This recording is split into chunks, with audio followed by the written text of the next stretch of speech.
how to turn off the message option on Facebook. So let's begin. First of all, you need to open the Facebook application and log into your account.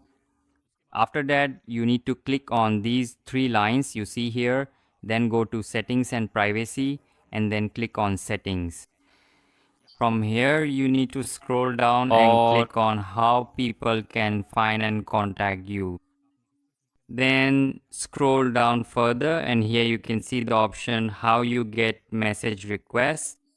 First of all, for this option here, you need to select don't receive requests, click on it and save it.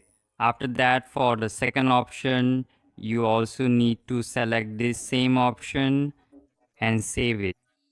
Then for this one as well, you need to set this option and save it.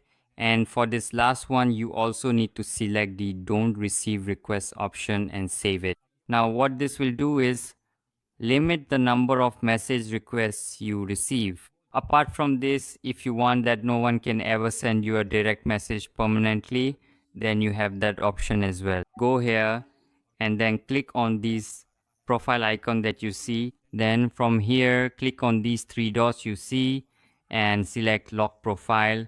After that, click on lock your profile. By doing this, your profile will be locked and no one will be able to send you direct messages. Here, when I click on the three dots and select view as, you can see that we have